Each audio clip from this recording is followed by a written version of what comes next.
Archaic Records. Hey, what's up, everybody? It's Archaic Records here with you again. My name is Jamie, coming to you from Nashville, Tennessee. Here to wish you a very happy Morrissey Monday, a celebration of all things Morrissey and the Smiths. And I realize once again I'm a couple days late, and I wasn't even here last week, so for today's episode we've just got a lot of news and current events to sort of chew on. I always like doing these episodes where there's something relevant to talk about happening in today's Morrissey world. And of course, the biggest news I would offer up over the past couple weeks was the official release of the reissued version of Morrissey's live album Beethoven Was Deaf, which was recorded in 1992 in Paris, France, as Morrissey was jet-setting on the Your Arsenal tour, originally released in 1993. Of course, this is the first time that this record has ever been officially released here stateside. Now, all of us fans here in the U.S., of course, have always held on to our import copy of the CD, and I gotta tell you, generally speaking, I'm extremely happy with how this record turned out. For one thing, as I've mentioned to you in the past, and I did a full episode where I went back and talked about Beethoven Was Deaf maybe a month and a half, maybe 2 months ago, and this is probably one of my favorite live albums of all time. This might actually even be my favorite live album in the Morrissey catalog, because as much as I've always loved Rank, Rank to me has some production issues that don't make it as much fun to listen to, and Live at Earl's Court, which is a record that I absolutely love, and of course it was recorded on the You Are the Quarry tour, but I was at that tour. I saw the You Are the Quarry tour twice, as a matter of fact, which are still my two favorite live shows I've ever been to in my entire life by any artist. But I've always loved Beethoven Was Deaf because Your Arsenal, of course, is one of my favorite albums in Morrissey's catalog. It is him at the height of his powers. It is one of the greatest records ever recorded, and I just never got a chance to see that tour. In fact, in 1992, I really wasn't even a Morrissey fan as of yet. I've told the story many times on this channel that my Morrissey fandom was sort of spawned in the spring of 1994 on a school field trip when one of my classmates loaned me a copy of Bona Drag. And so I sort of missed Your Arsenal as a new release, and I certainly missed the tour. And going back and listening to this record now, it makes me wish that I had been there. Given a musical time machine type scenario, this is one of those tours that I would probably choose to go back and see before I'd go back and see a lot of things. Now, I never got a chance to see the Smiths, obviously. I mean, I was only 12 years old when the Smiths split anyway, but if I could go back and see one event in Morrissey's career in terms of a musical time machine scenario, of course I've always said it would be Wolverhampton 88 or going back and seeing the Smiths on the Queen is Dead tour. But apart from that, going back and seeing Your Arsenal in 1992 or 1993 would be very much up there. And the fact that this record is now officially finally released here in the United States, and I actually finally have this record on vinyl, which I never have. This is something that when he announced that they were reissuing the Beethoven Was Deaf record, I was genuinely surprised. I mean, that's one of the fun things I think about still being a Morrissey fan 30 years in, is the fact that he still is capable of surprising you. This is a record that I never thought would see the light of day again. And as I mentioned, of Morrissey's official live recordings, I mean, this one might be my favorite. And like I said, to finally have it on vinyl is something that I feel as if my life is slightly more complete now.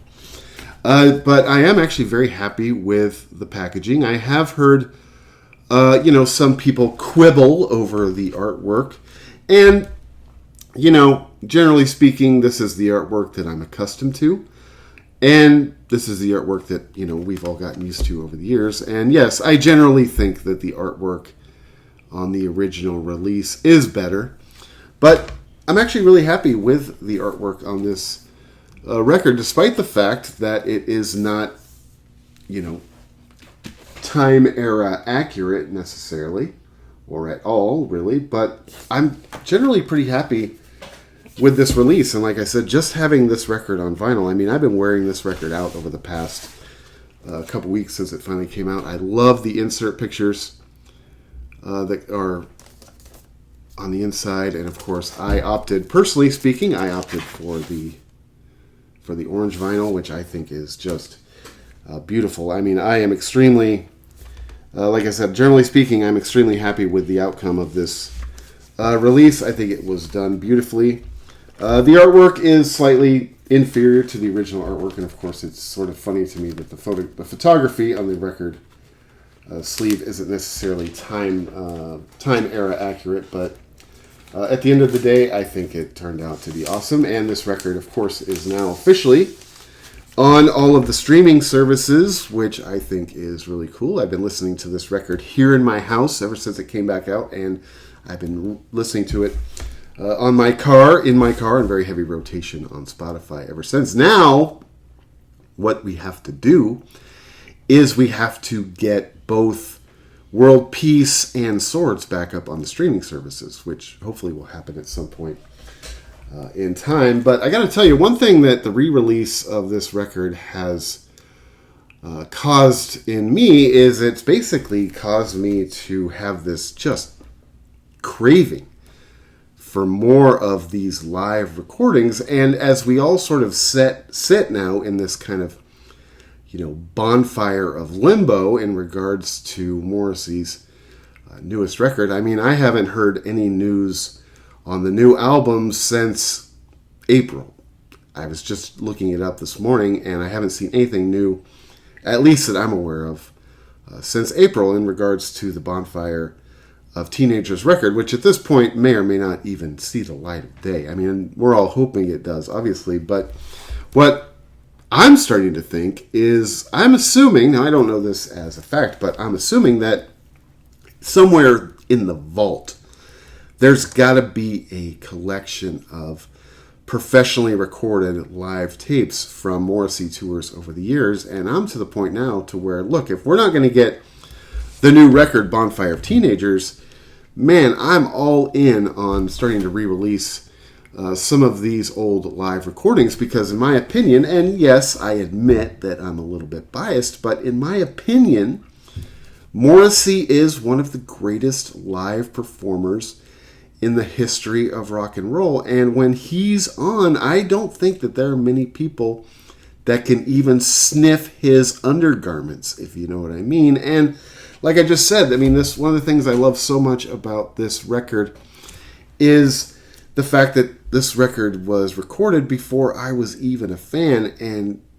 going back and hearing official live recordings from not only Your Arsenal, but go back to Kill Uncle and Viva Hate and Bone of Drag, and some of those tours, from like the late 80s into the early 90s, put some of those records out, officially release them. I'm all in on that. I totally understand why, and I'm not comparing the Morrissey fan community to, the Deadheads or the Fish fans, but I totally understand why those fan bases just get so geeked out over the live recordings, because they are such a unique experience. Obviously Morrissey has released his official live albums that are out, and like I'm sure most of the people that are diehard Morrissey fans, I have a plethora of bootlegs that I can go back and listen to, but to get an official release from the big guy, album quality live recordings, I'm all in favor of that. I think that he should dig through the vaults, find what he has in his collection, and start, really like re-releasing some of these old live albums. Bonfire of Teenagers, I'm sure, is going to be pretty snug, but I'm to the point now where I just want to go back. I'm so into this record right now. This is pretty much the only Morrissey record I've been listening to over the past couple weeks. It makes me thirst for more, of these old live recordings. And of course, one of the things that's so great about this record is the set list. I mean, the track listing on this record, start to finish, it's easily my favorite live recording. In fact, when he was doing these shows in Las Vegas recently to commemorate the re-release of this record, I was wondering, now I doubted it very seriously, but I was wondering if he was going to play this album in its entirety. I was wondering if that was going to be the strategy for the live shows he just did out in Las Vegas. And obviously, that would involve him, omitting such a huge, chunk of his catalog that at the end of the day, it doesn't really make sense. But when you go back and you listen to this record, I mean, it is easily, it probably is my favorite live record in the Morrissey catalog. I did a whole video on this album not too long ago, so I don't want to spend too much time on it. But I'm actually very, very happy with the outcome. Like I said, some people have sort of quibbled over the artwork. I love it. I think it's beautifully done. I love the orange vinyl. We also got some very sort of interesting reissue news coming out of the Smiths and Morrissey camp this past couple weeks. That is that Johnny Marr is going to be officially and finally reissuing his first sort of, pseudo solo album, Boomslang, by his band Johnny Marr and the Healers. This is another album that I did an entire episode on in the past. I mean, way back in the archives of Archaic Records. This is a record that I actually really like, and the fact that this record is going to be reissued on vinyl, to me, is just tremendously good news, because this is a record that I only have on CD. And I remember when this record was released, there was just not much fanfare around this record at all. I remember it kind of, at least here in the United States. Now, in the UK, it may have been a much different story. It probably was. But I feel like out here in the United States, this record, it got a little bit of hype when it came out, but it came out and it just sort of floated away. And this is a record that I think really deserves to be a little bit more appreciated than it is. Now, I made the comment when I talked about this record in its entirety, and I stand behind that comment, that to me, this record it's really good. To me, it's not as good as Johnny Marr's solo records that would come, after this record, but it is good. My main sort of argument against this record, and it's a very small argument because I do like this record, is that this record to me is just a little bit too Oasis-y, if that's a word. Now, I don't dislike Oasis, and if you're a diehard Oasis fan, I don't have any major issue with that. But to me, I mean, Oasis can't come close to Johnny Marr, and I feel like with this record, he was paying a little bit too much tribute to the Gallagher brothers and Oasis. But that being said, this is a good record. I'm extremely excited to have this record coming out on the vinyl. I've already pre-ordered this one. This is one that I can't wait to get my hands on. So I think this is actually some pretty cool news coming out of the Smiths world over the past couple weeks as well. Actually, I did do an episode on this record on this channel before where I talked about the record in its entirety, but I haven't really gone back yet and done much of the Johnny Marr solo material, which I need to get to because those records are awesome. I actually really like the Johnny Marr records much more than I like the Healers records, or records, singular. There was supposed to be a second Healers record that came out after this one. The project ended up getting scrapped, so we're sort of left with the one Johnny Marr and the Healers record, which if you haven't heard it, I'm assuming you have, but if you haven't heard it, I would definitely seek it out. Unfortunately, it's not on any of the streaming services, so you sort of either have to find it on physical format, or I'm assuming it's probably on YouTube somewhere. One other thing this week before I get into the big news of the week is this past week, my wife and I were out. Now, you might judge me for saying this, so, just have at me if you choose, but my wife and I, we both love, and I mean it, love Barnes & Noble. Every city that we visit for some reason, we seek out Barnes & Noble. In February this past year, we were in New York City, and we stopped at the Barnes & Noble in Midtown Manhattan. It's just something that we always do. Now, we love independent bookstores, too. In fact, we love indie bookstores much more than we love Barnes & Noble. But my wife and I are both big book people. We're both big readers. And Barnes & Noble is something that we just geek out on everywhere we go. We have to go check out Barnes & Noble. A couple weeks ago, we were down in Birmingham for my wife's birthday, and I knew, because they have a huge, nice, big Barnes & Noble, I knew that we were going to be hitting a Barnes & Noble. So earlier this past week, my wife and I were out at our local Barnes & Noble, and I discovered this magazine that had just been released. This is a music guide of the Smiths, put out by Uncut Magazine, and this thing is really, really beautiful. Beautifully well done. Nice, thick, juicy steak or slab of tofu, not to offend the veggie Morrissey fans out there, but this is extremely well done. If you haven't seen this at your local newsstand, I would highly recommend it. This has album reviews, classic interviews of the band, and Morrissey and Marr solo, going back all the way to the band's early days. It also does a deep dive into every single Smiths, Morrissey, and Johnny Marr solo album. This magazine, I think, is beautiful. I've been reading this all week, trying to keep it in as good a shape as possible.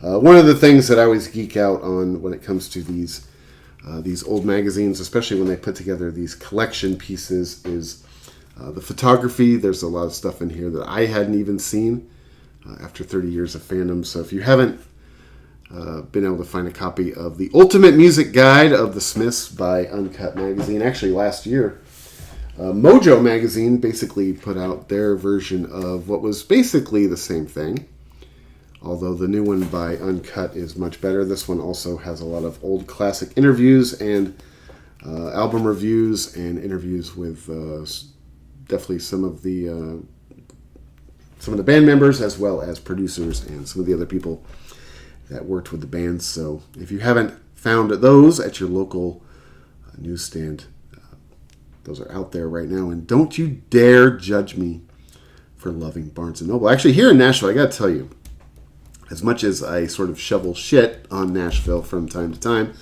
Nashville actually does have a really awesome bookstore scene. We have a couple of really, really awesome indie bookstores. There's a place called Rhino Records, or Rhino Books, I should say, which is over on Charlotte Avenue on the west side of the city, which is probably my favorite bookstore. Here in Nashville, we also live on the west side of the city down here, and there's also a giant mega media store out here called McKay, which sells records, DVDs, CDs, and books, and that's usually where my wife and I pick up most of our books, because we do tend to buy a lot of used books, and their used book prices are reasonable. But I'm going to tell you right now, every city I go to, I check out Barnes & Noble. Judge me if you want. I really don't care.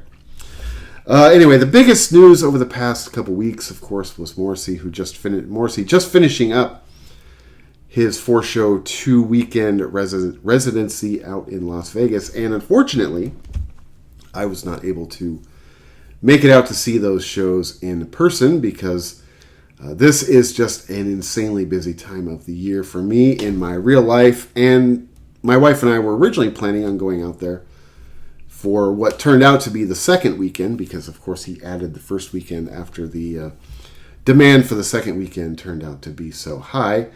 But at the end of the day, you know, when it comes down to what my wife and I do for a living and our work schedule, you know, we were going to have an easy time making it work in some ways, but when it came to missing work, and, you know, it just, at the end of the day, it was hard to sort of justify taking time off during this time of year to go out to Las Vegas and see a show. So unfortunately for us, our real life kind of got in the way. It got to a point to where my wife even just told me, she's like, hey, why don't you just go alone? You can go do your thing, and, you know, I'll be here and I'll hold down the fort. But really, at the end of the day, This is such a busy time of year for us in our real life that I couldn't necessarily justify going out there. But fortunately, I was able to see most of the shows online. And I got to tell you that I thought that the shows out in Las Vegas over the past couple weeks were awesome. Morrissey looks great. He sounds great. He seemed to be playful. He seemed to be in a good mood. And of course, at the age of 65, and I'm not saying this to dig the big guy, but at the age of 65, everybody begins to slow down, but he still looks and sounds great. He seemed to have a great attitude, and I got to tell you, as I was watching the shows online, I was really impressed by the set list. I was actually more impressed by the set list on these shows, than I was on the 40th anniversary tour, which came through Memphis and Nashville last fall. I actually liked the set list on these shows much better. The first show on July 26th, Morrissey came out and started off the show with the song Big Mouth Strikes Again.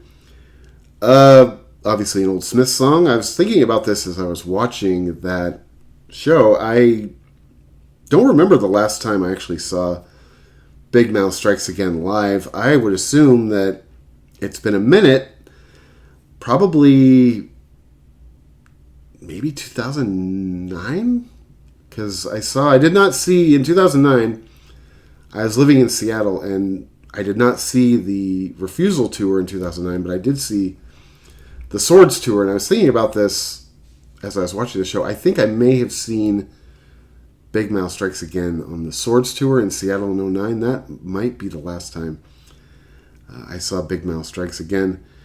After that, he played You're the One for Me, Fatty, which is a song that, I've said this before, talking about, Your Arsenal, and of course talking about the Beethoven Was Deaf, record, which of course it's the opening song on the Beethoven Was Deaf record. Big Mouth, You're the One for Me, Fatty is a record that, I don't love it, I don't dislike it. It is easily my least favorite song off of Your Arsenal.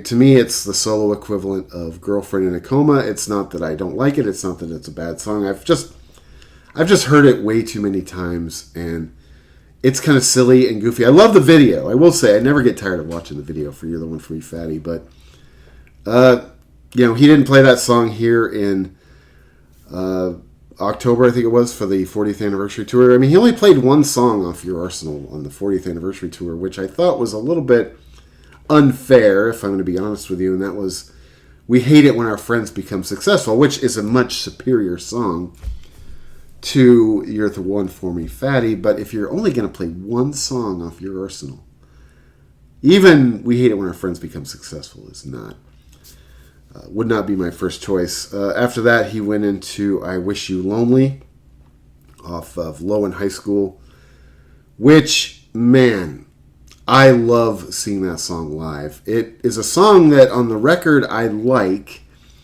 I don't necessarily think it's the hugest standout song on that record, but I love that song live. That song live is so much superior to the studio version that it's not even close.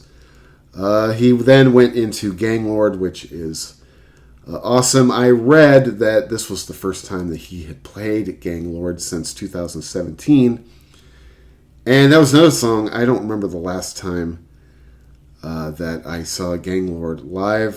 From there, he went into How Can You Possibly Know How I Feel, which I like that song. If I'm going to a Morrissey show, and I mean on this first show on July 26th, he plays, 20 songs, which that's a pretty healthy set list for Morrissey. You got to be happy with 20 songs, but I like the song How Can You Possibly Know How I Feel, but if you're going to a show and you're getting 20 songs, I mean, that if I'm driving to the show that night and I'm excited and I haven't been paying attention to social media or set lists, that's not one that I'm just like, oh man, I hope he plays.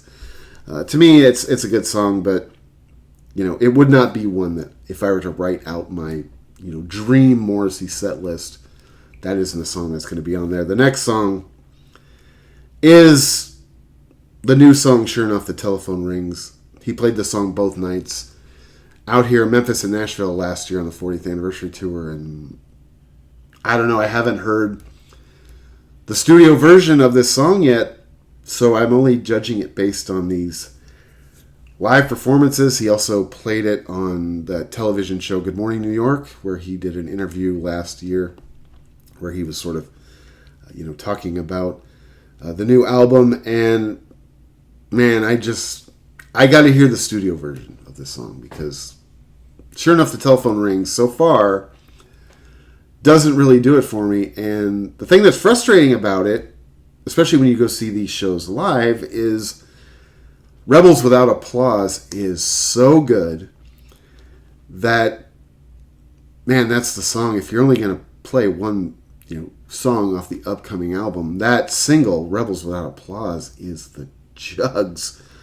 I love that song. I haven't gotten tired of that song since it was released. But this song, sure enough, the telephone rings, I don't love it. I really don't. I don't think it's necessarily one of the best songs he's ever done. But when I hear Rebels Without Applause, that's when I get excited about the new record coming out, whenever it does, hopefully, which at this point in time, I'm not even sure if it's going to. I'm sure it will. We got to be optimistic here. After that, he played a song that I love. And this is another reason why I still go see Morrissey after all of these years, because every time I go see the big guy live, he brings something out of the set list that really surprises me. Something it's like, what? I can't believe he's playing that. And after, sure enough, the telephone rings, he goes into If You Don't Like Me, Don't Look at Me, which, man, that is a song that I love. That is a song unless I saw it on the Swords tour in '09, which I'd have to go back and check my set list. I do have them written down somewhere around here, sadly. I don't know if I've ever seen that song live. I may have seen it on the Swords tour in '09, but I love that song. And when I was watching these shows online and he went into that, I couldn't believe it. I couldn't believe he went into If You Don't Like Me, Don't Look at Me live in 2024. That's what I love about going to see Morrissey. Now, sometimes, in fairness, in the spirit of impartiality, sometimes, some of these surprises aren't always the most pleasant, but this song is the jugs. I cannot believe that he busted out that. After that, he played The World Is Full of Crashing Boars, which you can't go wrong with, of course, off of You Are the Quarry. After that, he went right into another song from You Are the Quarry, I Like You. I get the sense, and this is just my opinion, I don't know this to be fact or not, but I was thinking this as I was watching these shows and as I was sort of, kind of writing down the set list as he was playing. It seemed as if he really hit You Are the Quarry pretty hard during these shows, which is that's nothing to complain about, right? You Are the Quarry is one of the greatest albums of all time, but I wonder, and it's just sort of my, I'm either questioning it or it's my theory, one of the two, that he kind of hit You Are the Quarry heavy because of the shows that got canceled out in Los Angeles at the end of winter based on, the 40th anniversary celebration of You Are the Quarry, where he was supposed to play the albums in their entirety. Now, I don't know if that's true, but it's just something that I was thinking about as I was watching these performances. After that, another song that I would never expect to see live in 2024. Another song that's featured on the Swords compilation, which is Munich Air Disaster 1958. And he killed it live, as well as you could tell watching it online in these shows this weekend. That is another song that, I said this before when I was talking about how can you possibly know how I feel. This is driving to the show the night of. This is not a song you expect to hear. It's not a song I expect to hear, but Munich Air Disaster 1958, I'm not complaining about that, because that is a song I have seen before, but not very often. And, there are songs in the catalog, as much as I love the entire catalog, there are songs that after having seen him the 12 times that I have, there are songs that I would trade out for a song like that. Munich Air Disaster. I mean, after that, he plays Half a Person, which of course is amazing. It is always a huge crowd pleaser. He played that song both nights on the 40th anniversary tour down here in Memphis and Nashville, and just destroyed it. After that, he played Let Me Kiss You, which is, again, you can't complain about any of those songs. After Let Me Kiss You, he did go into Girlfriend in a Coma, which, and this was my observation as I was watching the shows online, was, all right, you've already played You're the One for Me, Fatty, which I accept because, it's the lead song on the Beethoven Was Deaf record, and we're here to sort of celebrate the reissue of the Beethoven Was Deaf record. But if I'm going to implement one rule in the Morrissey set list composition process, if you will, that rule would be you are limited to either playing You're the One for Me, Fatty, or Girlfriend in a Coma. You can't play both. I don't want to hear both those songs in one night, especially in a set list consisting of 20 songs, which I'm not knocking the 20 songs. I feel like 20 songs is a very fairly substantial set list. I ain't no grievances with that, but you play Fatty and Coma on the same night, we got an issue, son. After that, he played Why Don't You Find Out for Yourself, which is awesome. Then he went into The Loop and Please, Please, Please Let Me Get What I Want, which are all crowd pleasers. The version of Please, Please, Please Let Me Get What You Want that night in Vegas may have been one of the best performances of that entire show. After that, he went into Irish Blood, English Heart off You Are the Quarry, one of my favorite live songs of all time. Every time I go see Morrissey, regardless of how many times I've seen him or seen that song live, Irish Blood, English Heart is one that I always want to see. But not as much as the song that followed that, which was Jack the Ripper. I mean, one of the greatest live songs ever by any artist in any genre. I think I told you this story before, but when he was here in Nashville on the 40th anniversary tour, he played Jack the Ripper as the encore, which just was the height of snugness. But there was so much fog or smoke in the Fisher Center here in Nashville that he actually triggered the smoke alarm and the house lights came up and it just destroyed the whole effect. But man, the song Jack the Ripper live, that is the jugs. There is very few songs in the Morrissey catalog, especially with the stage production that they put into it. There are very few Morrissey songs live that are better, in my opinion. After that, he played I Will See You in Far Off Places, which is a good song. I like that song a lot. Actually, I like that song live a lot, but any song that follows Speedway is just, it's just going to be like very underappreciated because every time I see Jack the Ripper, it takes me, a few songs to recover from its splendor.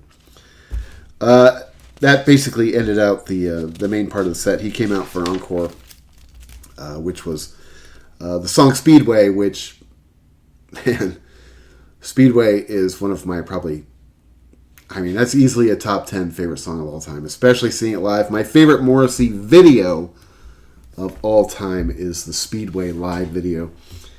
So Speedway is one that I just love every single time. The next night on July 22nd, or July 27th, I should say, basically it was more or less the same set, obviously in different order. He does that a lot. He did the same thing out here. On the 40th anniversary tour in Memphis and Nashville, he played basically the same set with one exception. In Memphis, he played an Elvis cover.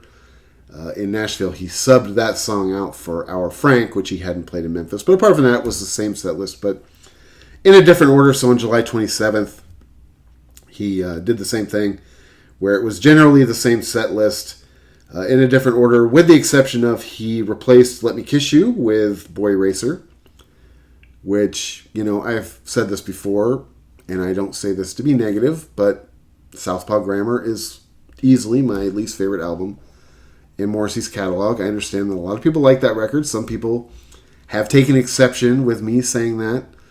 I did a whole album on, Southpaw Grammar, and on the very first episode in the history of Archaic Records, I ranked the catalog of Morrissey's. I ranked the albums in Morrissey's catalog, and Boy Racer's last. It always has been. Or Southpaw Grammar is last, probably always will be, but man, I love the song Boy Racer, and seeing it live, at least online, was awesome. I love seeing that song live. He replaced Irish Blood, English Heart with All the Lazy Dykes, which is another live song that I love. He killed it that night. And he replaced Please, Please, Please Let Me Get What I Want with Shoplifters, which is another song that I never get tired of seeing live. As far as the second weekend in Vegas, were shows that I got to watch online as well. Again, wasn't there in person, unfortunately, because of the real world and my job. And my wife and I have been working on some stuff in our professional lives that could have potentially been exciting. We sort of ran into some people that turned out to be kind of, shucksters a little bit. So it didn't quite work out as much as we were hoping, but it is a busy time of year for us. So again, I had to watch these shows online. The second weekend, I thought Morrissey was just as good the second weekend, I thought Morrissey was just as good as the first weekend. He seemed to be in a great mood. He looks great. I mean, the guy he ages, right? But he just looks great. He almost looks, and again, this is superficial, but he almost looks cooler now than he ever has in a weird way. He's just like that cool. He's like that cool old guy you see walking through the park in New York City, totally content, just dressed, all by himself. You think, man, that guy's just like, he just got it together. Anyway, the first song on the August 1st show was Boy Racer, which I just talked about, a song that I love seeing live. He went into, from there, he went into Shoplifters of the World, another song that I've seen live several times. I love it. Then he went into You're the One for Me, Fatty. Again, not my favorite song, not my favorite live song. Then Sure Enough, the Telephone Rings. Big Mouth Strikes Again. I Wish You Lonely. Why Don't You Find Out for Yourself? How Can Anybody Possibly Know How I Feel? The World is Full of Crashing Bores. Half a Person, which, again, I said this before, both nights, really every time he played Half a Person over these weekends, it was just great. I mean, that is a song that I never get tired of seeing live. Munich Air Disaster, If You Don't Like Me, Gang Lord, All the Lazy Dykes, The Loop, Girlfriend in a Coma. Again, you're violating our agreement, Steve. It's either Fatty or Coma. One of the two. You can't bury me with both of those songs. Especially, again, this set list is only 19 songs, son. So what happened week 2? Were you a little tired after week 1? You couldn't give us a 20th song? Jack the Ripper. I mean, I'll See You Far Off Places, and the encore the first night of the second weekend was Speedway as well. Now, he switched out 4 songs on the second night, August 2nd. He replaced Why Don't You Find Out for Yourself with Irish Blood, English Heart, which was one of the best performances of all 4 shows, I thought. He replaced How Can You Possibly Know How I Feel with I Like You. He replaced Girlfriend in a Coma, the 4th show, mercifully, with the song Please, Please, Please Let Me Get What I Want. I'll take anything over Girlfriend in a Coma. Please, Please, Please Let Me Get What I Want is a song that I love, and I never don't want to hear that song, but man, taking out Girlfriend in a Coma was a stroke of genius, son. And for me, most significantly, on the very last show, he replaced Gang Lord with Every Day is Like Sunday. And of course, if you saw the footage or if you were there, Morrissey made this whole sort of intro to the song, Every Day's Like Sunday, talking about how he can't play it anymore. It's 37 years old, and it's just run its course. And then, of course, he goes into it and does just a beautiful rendition of it. I've said this before on this channel. I'll say it again. Every Day's Like Sunday is my favorite song of all time. And I realize that that's a pretty generic choice. I realize that it isn't exactly a deep cut, but you can deep lick my ass. I love that song. I don't care how many times I hear it. Every time I see Morrissey live, I want to see it. Now, I'm not necessarily overly disappointed if I don't get a chance to see it, but, it's something I always look forward to. I remember we saw him out here on the 40th anniversary tour in Memphis the first night. He didn't play Every Day's Like Sunday until the very end of the set, and I was starting to get a little squirmy, I'm not going to lie. Whenever I think that he may not be playing Every Day's Like Sunday, it's like, oh, come on, Steve, that's my cut, man.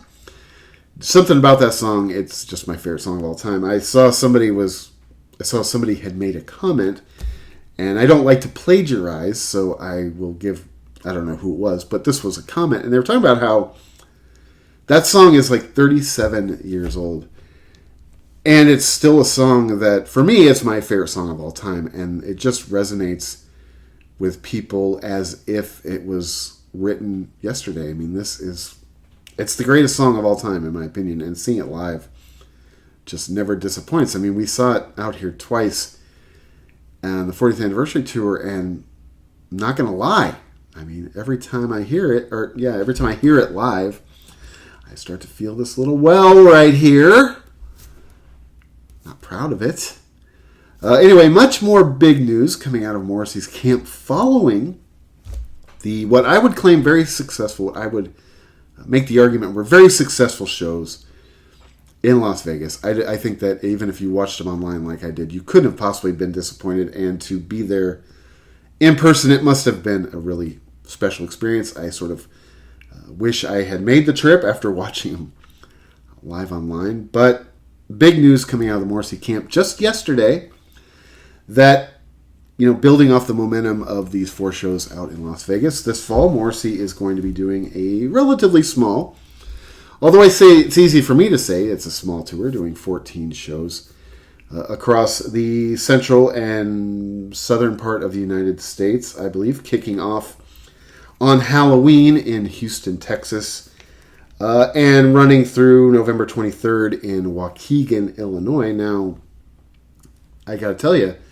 after watching these shows online over the past couple weekends, I was feeling a little bummed out.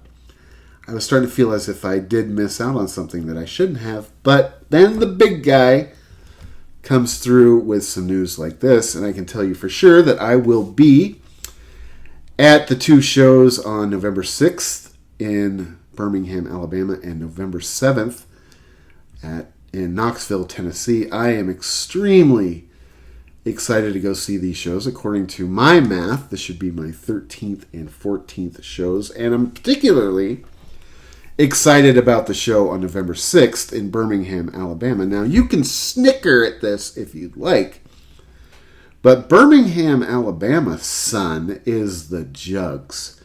That is a city that I literally knew nothing about until we moved down here to Nashville and had an opportunity to go visit a few times. And Birmingham is legitimately one of my favorite cities in the country. So to go see Morrissey in Birmingham at the Alabama Theater is something that I'm extremely excited about. Now, like I said, you can sort of laugh all you want at the idea of hanging out in Alabama, but Birmingham is awesome. Birmingham has a real, genuine, cool, like mom and pop DIY sort of culture, which is something that is lacking here in Nashville. Now, Nashville is a much bigger city. I mean, Nashville's probably 8 Birminghams, but Birmingham has a cool DIY sort of punk rock, urban kind of vibe to it that is lacking here in Nashville. So I always feel much more at home when I'm in Birmingham than I do here in Nashville. I was talking to somebody about this the other day who was from Birmingham, and of course I was sort of gushing on how much I love Birmingham, and I said, Birmingham to me is sort of like a small Memphis, and to me I say that is a huge compliment because I love Memphis. Memphis is one of my favorite cities. And when I said that, this guy sort of like recoiled because Memphis out here, especially in Nashville, there's a reputation that Memphis has that isn't overly savory out here in Nashville. And so people don't think of comparing something to Memphis as a compliment, but I meant it as that. If you have not been to Birmingham, Alabama, or Memphis for that matter, but if you've not been to Birmingham and you have the opportunity, man, I wouldn't pass it up. That place is awesome. It's a beautiful city, too. It's such a beautiful part of the country. Now, you better like hot weather, because we were down there for my wife's birthday a few weeks ago, and it's hot here in Nashville. I mean, it's balls stick to your leg hot, but it's much hotter down there in Birmingham. It was like shockingly hotter. But they've got a great food scene, a great beer scene, awesome music venues. So check out Birmingham. I'm really excited. I haven't been to the Alabama Theater. There's a poster hanging up here in my studio of the Kill Uncle tour, I think it is, and they played the Alabama Theater, at least on the Kill Uncle tour. So Morrissey will be making his way back to Birmingham, and the next night I will be seeing him in Knoxville at the Tennessee Theater. And Knoxville's okay. I'm not as familiar with it as I am Birmingham, but I'm curious to see the Tennessee Theater. Both of these shows should be awesome. I mean, if these shows in Vegas are any indication as to what this tour is coming up is going to be like, I think it's going to be the jugs, and maybe we'll have a little bit of news by then regarding the bonfire of limbo that we've all been living in since, 2021 or whatever, whenever this record was announced. Come on, Steve! Let's get it together, son. Anyway, I'll see you in November. I'm very excited. I can't wait, as always. Apart from that, I think we're pretty much up to date as far as all of the news in the Morrissey camp over the past few weeks. If you were one of those people lucky enough to go to the shows in Las Vegas, I am a little bit envious. I'm not going to lie to you. But I did enjoy the opportunity to watch them online. At least, I guess that's sort of the plus side to all of this, technology that we live in. Though I have to tell you, and I say this hypocritically because I was watching the shows online, admittedly, but I just get so tired of watching shows where everybody's phone is up in the air the whole time. If you want to take a sly picture, I got no problem with that. But you have to stand there with your phone up in the guy's face in front of you for the entire show? I mean, have a little bit of consideration for others. That's all I ask. Anyway, man, thank you so much for checking out this video. This is Archaic Records. My name is Jamie, coming at you from Nashville, Tennessee. Be sure to go out and support your local record store. My wife and I are heading out to Murfreesboro, Tennessee this afternoon to have some service done on her car. We bought a new car not too long ago, and for some reason, we have to drive all the way to Murfreesboro, Tennessee to have it serviced. I'm not exactly sure what that's all about, but just let me tell you that if you have not had the opportunity to make the trip to Murfreesboro, Tennessee, consider yourself blessed. Living in Murfreesboro, Tennessee should be punishment for child trafficking as far as I'm concerned, but while we're down there today, I'll be checking out the local record scene, seeing if there's anything redeemable about this place at all. Now, I will say this about Murfreesboro, Tennessee. There is this sort of weird, cool, and it's not weird in a bad way, but considering the town of Murfreesboro, it's weird considering the town of Murfreesboro. There's this sort of weird, sort of punk rock underground that exists in Murfreesboro, Tennessee, which I think is pretty snug, but you talk to people that live in Murfreesboro and they try to sell it to you as if it's something that it isn't. And I'm not here to tell you that Nashville is necessarily the greatest thing in the world, but every time I go to Murfreesboro, I'm grateful to live in Nashville, if that tells you anything. Anyway, if you liked this video, be sure to check back most weeks for Morrissey Monday, a celebration of all things Morrissey and the Smiths, as well as other record content and album reviews throughout the week. And until next time, my friends, talk to you then.